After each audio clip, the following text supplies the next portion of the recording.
Greetings, beautiful people. Welcome to week 6 of General Psychology. So, I want to start off by saying that I appreciate everyone who has been participating and providing really good information on the discussion board. This week, the only assignment that's due in terms of earning points is participating in our fourth discussion, and you can earn up to 20 points for doing that. You will make your initial post by Thursday, and you apply to 2 or more classmates by Sunday. Now, some other things that I want to talk about are the test and the group project, um, and just a general check-in. First, let's talk about the test. The last week of this month, okay, February 28th, we are going to have our first test, the midterm. Test 1 is worth 100 points. There'll be 50 questions, and each question is worth 2 points. Now, if you're wondering, like, what topics should I be reading? Well, the test is basically on the topics that we've covered up to the midpoint. So, chapters 1, 2, 3, 6, and 7 are expected to be on the test. So, that's 5 chapters. Those topics are what is psychology and the science of psychology, the biological foundations of behavior, human development, learning theory, and memory. So we've already talked about the first 3 topics, and this week we're talking about the fourth topic, learning. This is a topic that I really love talking about in my face-to-face classes. I do a lot of activities.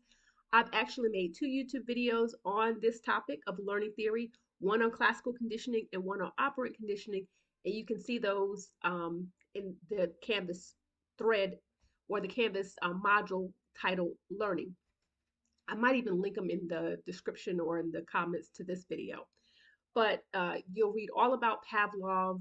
You'll learn a little bit about Skinner, a little bit about Bandura, all these uh, icons in the theory of behavioral psychology. And that's what you're studying this week. Now, when it comes to test 1, it is proctored via HonorLock. So you want to make sure that you have downloaded the Google Chrome extension HonorLock, and you want to do the practice test when it becomes available. I'm probably going to post the practice test either the end of this week or next week.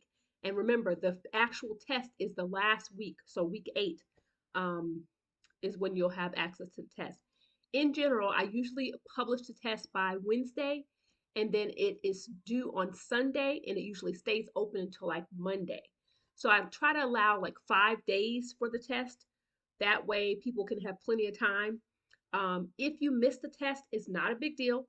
I give a makeup, an alternate version of the test at the end of the semester. So if you have technical difficulties, or if you get sick, or you just forget, don't feel stressed. We have an option to make up those points. Now, if you miss the test initially, you're going to have a 0 because that's what you earned for not taking it. But on the flip side, when you take the makeup, you'll have, whatever points you earned, and it will boost your score. Something else I tend to do for the midterm is I tend to provide a Kahoot, which is just a fun game. And I usually leave that open for like a week, and you get to practice with the information. And this allows you a chance to see what you know. If you're wanting to study, at the end of the chapters, there are practice questions. And those practice questions look very similar to the questions you'll see when we take our midterm. If you are wanting more questions besides the practice questions that I provide via the Kahoot or that are at the end of the chapter, you could also use Quizlet or some other, you know, resources like that to have practice questions. Another thing I would say is when I give this test, I allow students to create and use a cheat sheet. That's right, a cheat sheet. 8.5 by 11. So one page of typing paper can be typed or handwritten. And even though the test is proctored via HonorLock, you still get to use this cheat sheet. What that looks like is basically I put in the instructions that students are allowed to have that page front and back of notes when they take the test. Can't have 3, 4, 5 pages, but you can have the 1 page front and back. Now, um, like I said, we're in week 6. The only thing to do this week is D4 in terms of earning points, and you want to read chapter 6 about learning theory. If you're wondering, what about chapters 4 and 5, Ms. Sims? We just skipped over that. We didn't skip over that. The group project is related to chapters 4 and 5. So I've broken up those chapters and assigned them to different groups. And so you'll get to see the content, the presentations that your group members put together and participate in a discussion about those topics in chapters 4 and 5 later in the semester. All right. The next thing that I really want to mention is about the group project. So I've been grading the group project check-ins, and some people are confident, and some groups are really communicating, and others are struggling. I want to give some guidance. First, the actual project, the big project, the end result is going to be the equivalent of a 15-minute presentation. This means you and your group members can put together a slideshow with speaker's notes or a slideshow with voiceover, or you could create a video and you will share that with me and I'll share that with the class.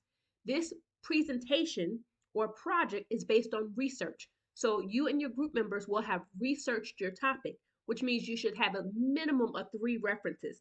By references, we mean the textbook is one reference, but any scholarly articles, any TED Talks, any news clippings, that's also examples of other references or resources. If you interview someone, that's a reference or a resource. Now, when you do this presentation, some of you are concerned about the deadline. Well, I want to assure you that the deadline is not until the end of the semester, like week 13 or 14. The actual week, the day, the Monday is the 15th of April. So you have the rest of February, you have all of March, and then you have the beginning of April to pull it all together. So there's a step stool over there. Anyway, so you have time. The best thing to do is to actually look at the end result. What do you want to get accomplished? You're going to have 20 slides? Okay. Assign, you know, make sure your topic is concise, it's narrowed down, and then divvy up the labor so that you don't have to constantly meet all the time. And if you're having a problem getting on the same page, and some of you are saying, oh, it's because we're online. No, the face-to-face students face the same problem. Most students are taking multiple classes, or they have families, or they're working. And guess what? You find time for the things that are important. So make this assignment a priority. If you divvy out the labor and you break it up over this long stretch of time that you have, trust me, it'll be much easier to get an A on the project than it would be to get an A on the test. So that's what I want to say about the project. If you have questions, comments, compliments, or concerns, all you have to do is let me know. You can leave a comment in the section below, or you can leave a comment on, um, in Canvas, and I'll get back with you. I check my email once a day, Monday through Thursday, sometimes 2 or 3 times in a day, Monday through Thursday. And I also check the questions thread to see if anybody needs any guidance. So I'm here for you. I think that's like the main things I wanted to point out. But yeah, have a good rest of the week, folks.